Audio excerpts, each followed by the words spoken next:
Hello, and welcome to another edition of Here We Are. I'm your host, Tonita Cheatham. Thank you so much for tuning in. What role should the African American journalist play in the African American community? With the presence of more African Americans in mainstream print and electronic newsrooms, has their role changed? And if so, how? These are some of the questions that my first guest and I will discuss today. She is Dorothy Leavell. She is editor and publisher of the Chicago Crusader and the Gary Crusader newspaper, an African-American weekly located on Chicago's South Side and in Gary, Indiana. Thank you so much, Dorothy, for coming to the program. I missed out some other accolades. You are past president of the National Newspaper Press Association.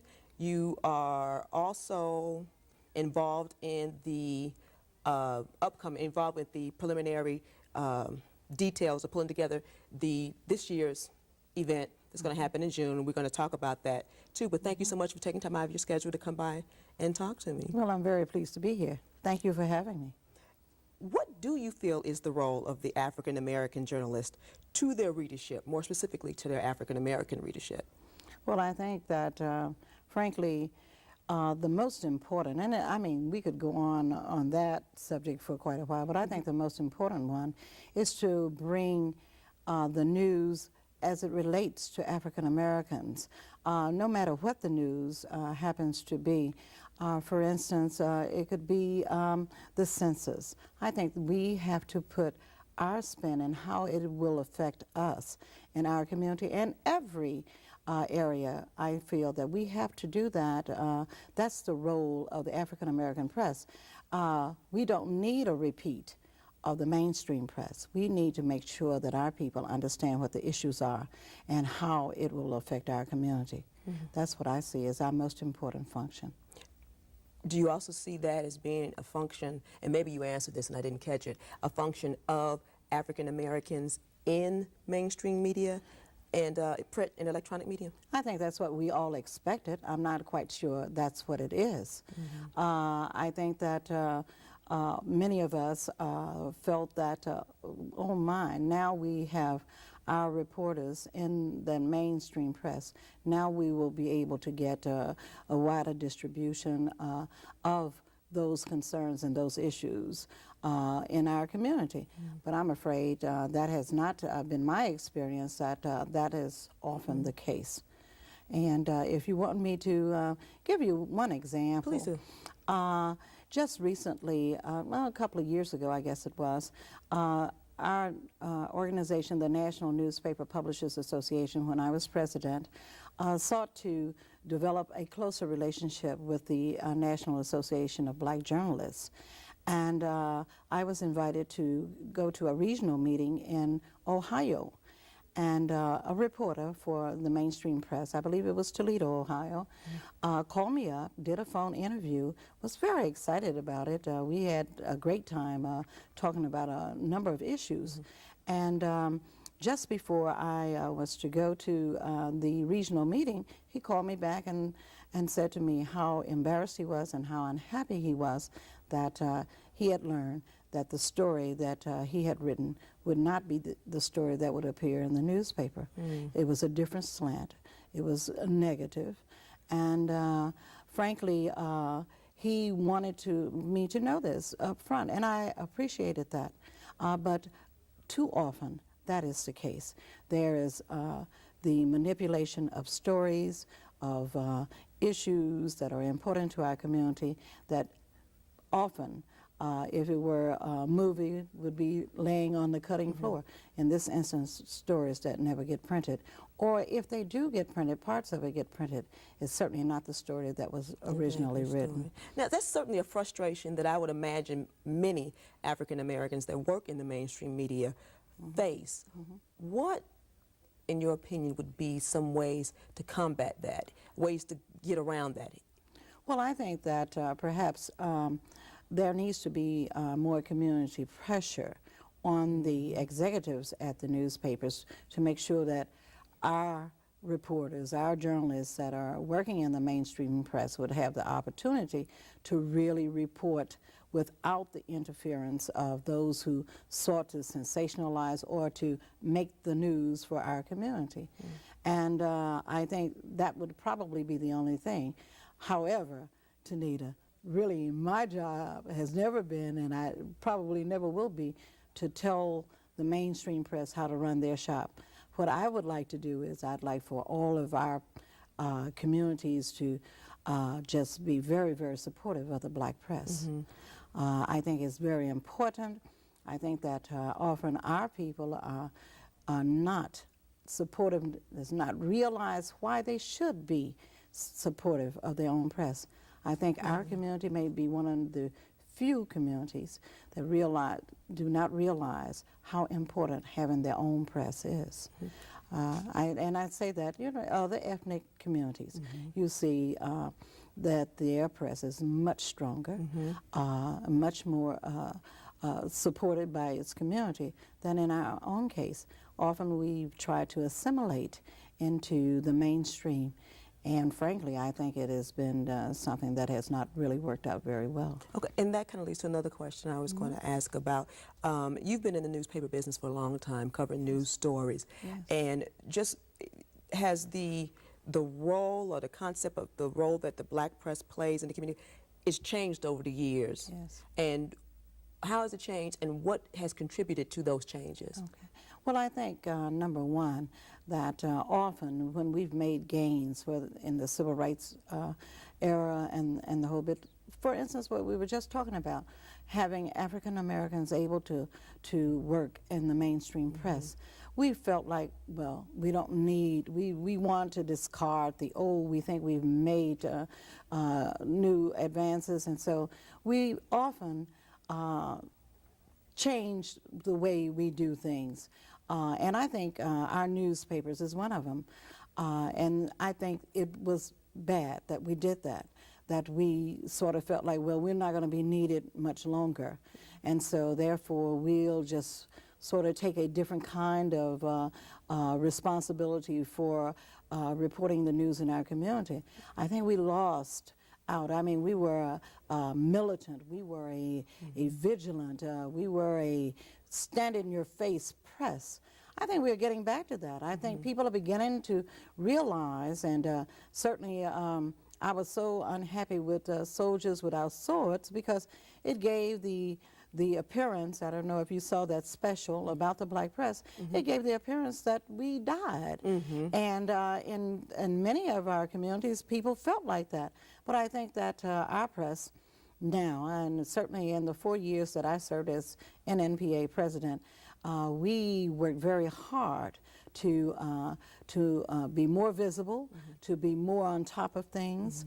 We were right there with the TV station and dealing with the customs issue as it relates to African American, especially African American women. There were black dealerships for a major automobile company that we were right on top of it, and we were working for them. So I think that you will see that the black press, I guess, sort of sat back and thought, well, pretty soon we'll be extinct. But there's no doubt in my mind when we talk about the hate crimes, all of the things that are happening to us in this country and in the world, that there is more need for a strong black press than ever. Okay. So, I'm sorry, you talked a bit about the National Newspaper Publishers Association. How effective, I think about groups like that in the National Association for Black Journalists and other groups like that around the country. How effective do you feel that you've been in taking back some of the territory that you might have lost because of the issues we're talking about? well, I think we are making some gains, but in addition to that, we are also working with the National Association of Black Journalists, hopefully to strengthen them.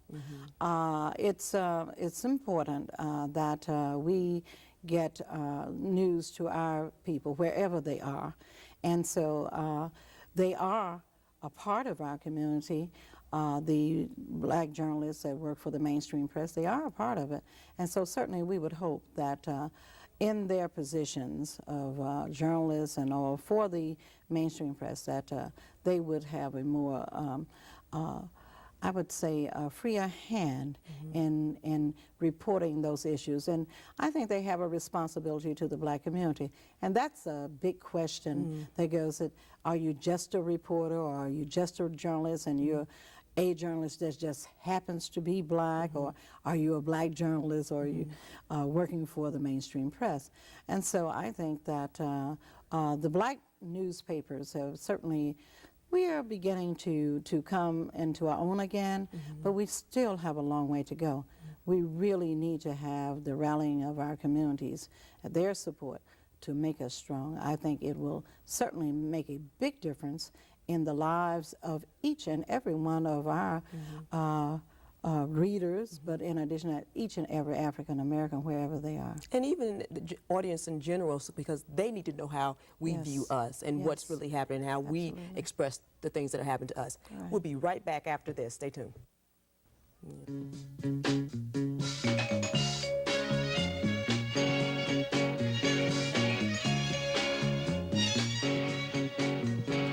Oh, darling, I'm so lonely without you. Just one more try, I would be all alone until the day I die, and we would have a love so divine. Welcome back. This is Here We Are, and I'm your host, Tonita Cheatham. And with me today is Dorothy Leavell, who is the publisher and editor of the Chicago and Gary Crusader, a weekly African-American-owned publication. We were talking about the role of African-Americans in the media, mainstream and in the black media. Are you of the opinion that just because a journalist is African-American, that they should be the ones to cover the issues that affect our community? And if so, why? And if not, why? I'm not really sold that that should be the case, but in this, in the atmosphere and in the environment that we are in now, they're the only ones that we can trust to really portray us in the light in which we should be portrayed. And I think that we need people on these editorial boards that would not be just on the editorial board, but would have certainly some influence in making sure that our community is covered in a fair and in an accurate portrayal of circumstances. And so it gets to, we do have to depend on those from our own race, because frankly the sensitivity, while many of our friends who are not African American, many of them are very sensitive to our plight. Frankly, I mean, it's pretty hard to walk in the shoes of an African American and really have the sensitivity and the feel for the kinds of issues that are important to us. And so I think that certainly we have to count on the African American journalists to lead the way. And those who are on those editorial boards, certainly it must be a very lonely job often, where they're the only ones there, and where frankly the interest is not necessarily those issues that relate to us. So I think we have to count on them. They're all we have in those newsrooms, in those studios, and the bit. But frankly, I just feel so good to be a part of what is home. And I feel that the black press is home, and that certainly with additional resources, and we're working on it. I think we're getting better in terms of having the kinds of resources to do the job we want to do. And that really has been basically the only limitation to our black press, has been not having those resources. But speaking to the strengths, let's go back for a second. We're talking about African Americans that work in the mainstream media. And the frustration, you hear it all the time, the big people like the Mary Mitchells or the Salim Wakils or the Laura Washingtons, that have to fight, and Mary talks about it every time I see her. She speaks about it, the battles that she has to fight within being on the editorial board at the Sun-Times, making sure that our issues are covered accurately, and that she's able to put those issues in the publication without them being censored or cut out. Right. In light of that, do you think that there is an awareness of the kind of power that an association such as the National Newspaper Publishers Association and the National Association of Black Journalists and the like, the kind of power that they can wield to support these people in their frustration? Oh, absolutely. I think that we can provide some support to those who labor under those kind of circumstances. I know it must be extremely difficult, yet we have our own frustrations in that often we don't have the resources to do it. But I think that, frankly, the two organizations coming together could be very supportive of each other. And often issues that perhaps some of our journalists are unable to get in the mainstream, perhaps those ideas, if not actual stories being created by them, but the ideas could be passed on to the black press so that we could give some in-depth coverage to those issues. So I'm very hopeful and optimistic at this point that the relationship will get better, because for so long there was an adversarial kind of relationship that I think, frankly, out of these frustrations on both sides caused us not to work together. But I think if we work together, that certainly we might be able to help each other overcome some of the frustrations, but overall give the kind of support to our community that is so desperately needed. And I was thinking something else along the lines of when someone, one of our brothers or sisters, you know, in our field, our colleagues, you know, come under some kind of fire for something that's been written, you know, a letter, a document that has all the black publishers' names on it, you know, this is what we're going to run in our publications, you need to run it like this as well. I mean, that would carry a lot of weight. Well, I think, too, if we had this, you know, a large support in our community, certainly then I think the mainstream press, they are always interested in numbers. They want our readers, and so therefore... And if they see we're mad. and they see we're being successful in getting out stories, I think they will try to emulate us. I think they really will. And then our African Americans that work on the mainstream press will certainly have a lot more power to do the kinds of things that they want to do. Yeah, support behind them. What kind of advice do you give to young aspiring journalists, African American journalists wanting to break into the field? Well, number one, I say to them that they should be aware that it's not an easy job.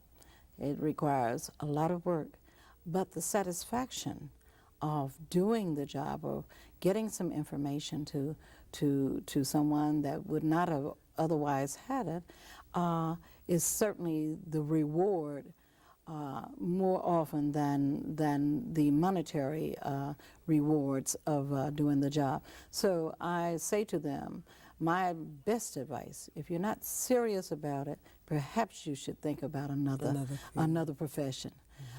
Because it's very serious, it affects so many lives, and it is a serious business. And so my best advice to them, if they don't want to do any hard work, find something else to do. Absolutely. No, that is true. That is true. Yes, indeed.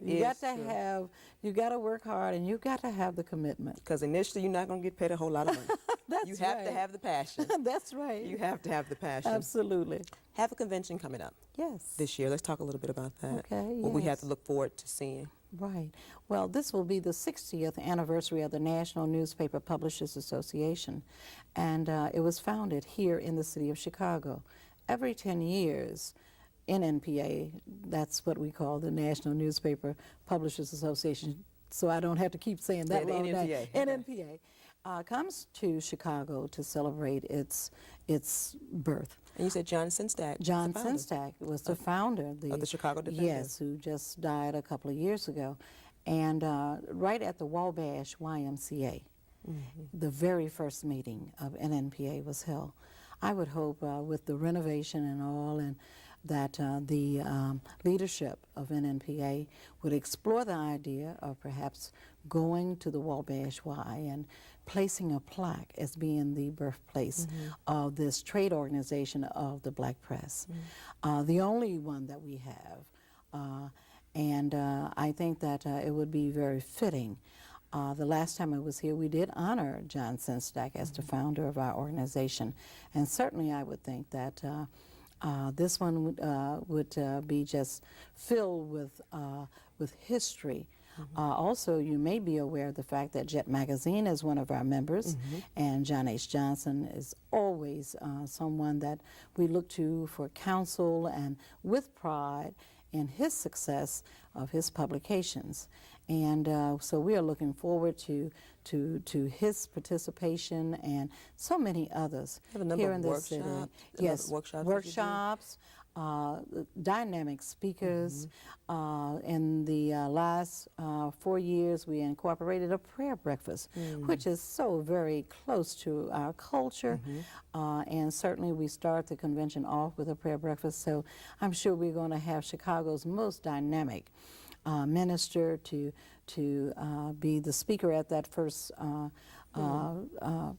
meal function, which will be the breakfast on the Thursday morning. But we are looking forward to working very hard to make this definitely the very best convention that NNPA has ever had. We have a number of members here. We have perhaps 8 or 9 publications that are members. I mentioned JET, we have the Citizen, we have the Defender, we have the Independent Bulletin, the Tri-City Journal, we have the Chicago Shoreland, we have the West Side Gazette, we have the Windy City Word. So we have a number of publications, and of course the Crusader is one of the members, and we are just looking forward to all of our colleagues coming here, and only the way Chicago can host the convention, I think that it will be very distinct in the plans that we lay out here. We have so many dynamic people here in the city that we want to have to be a part of it. And I want to mention that, I don't want to sound like a commercial, but the importance of African-American journalists attending conferences such as this. You go to church to receive spiritual rejuvenation. You go to the doctor when you're sick to receive physical rejuvenation. But only when you go to a convention, when you see the best of the best African-American journalists from the veteran down to the beginning, receive workshops, receive the history, and understand the foundation of the craft that you're in, that we have started, we've garnered, you just come away with such a full or better appreciation for what you're doing and understand more of why I chose this profession as a career. And I'm saying that because I've attended a couple of the conferences, and that's the way I feel. Win some of those merit awards when you were working at the Citizen, I thought? When I was a reporter at the Citizen, oh, thank you. I didn't forget. No, my first working for a black newspaper, the Citizen newspaper, is the largest Midwest newspaper chain owned by the African American. And at the time, my boss, Mr. Garth, was appointed treasurer of the Illinois Press Association, but he was also was he the president of the, no, I'm sorry, he was one of the officers for the NNPA. And so I wrote an article on him, and it was syndicated in all kinds of publications. So, I mean, that's just something wonderful that a person is just starting out. That was my first paid journalistic gig out of college. That was wonderful to put on my credentials to start out. But those are the kind of opportunities you get working at African-American newspapers. So those people that try to discount it, you know, that's to their disadvantage. But that's the reason, all those are reasons why you need to go to conventions such as this, to be rejuvenated, to let you know that, yes, I have a place, yes, I belong here, and this is my purpose. So that was like a shameless promotion for All the right, event. thank you for the. But for that. it's true. That was the Yeah. experience I got from it, and got out of it. But let's talk about your experience as going up the hierarchy in the NNPA, up to president, because you were the second African American female, Yes, the only second female. The only second. the second one The only. in the 60 Only year two history. in 60 years. We've only had two female presidents. How and- was that for you? Well, let me tell you, it was one of the most wonderful experiences I've ever had. It was a very, very tiring, a very,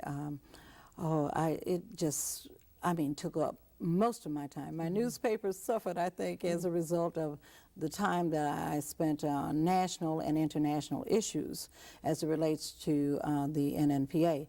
But it was a wonderful experience, one of which I really feel that in many areas I made a difference. And when I say I mean in the perspective or the vision that we really honed together, the board and I worked very closely in developing a vision, and one of those visions was to make sure that the black press, the image of it was elevated, and we worked very, very hard. We went across this country and to many other countries, spreading the word about the importance of the black press. And so certainly if I would hope if I have made any contribution at all to this wonderful institution, the black press, that certainly having spent 4 years as its president was certainly the highlight of my career. And I would hope it certainly did make a difference to many of our newspapers, as many across the country, that was able to benefit from our leadership. I started out as a board member. I've been a member of NNPA for more than 30 years. And Still very involved. yes, Still very absolutely. I intend to continue to be involved. And any way that I can help to carry out the message, any way that we can help our communities by our involvement, we hope to do that. So. How did you get into the newspaper business? Well, believe it or not, I married, so to speak, into it. My first husband started the Crusader. He was a bit older than I, and he started the Crusader, and when he died in 1968, I became publisher. However, it's the only job I've ever had. This is my 39th year with the Crusader. Only job I've ever had. So next year you'll be celebrating a big milestone anniversary. It will be the 60th anniversary also of the Crusader in the year 2000, Okay. 1940. Okay, this year. Okay. Yes, and so we are looking forward to probably just prior to the NNPA coming into town, we will be celebrating our own 60th anniversary. Well, Dorothy Leavell, I want to thank you for coming to the program and talking Thank you. with us. I told you the time was going to go just like Yes, that. it did. But please come back. Maybe when after the convention is over with, you can come and tell us stories about what happened at the convention. I'll have some because I plan on being there, especially since it's going to be here in Chicago. Well, we'll look forward to seeing you there, and the time went so fast because of you, great hostess Thank you very of much. this show. Thank you. We'll be right back after this.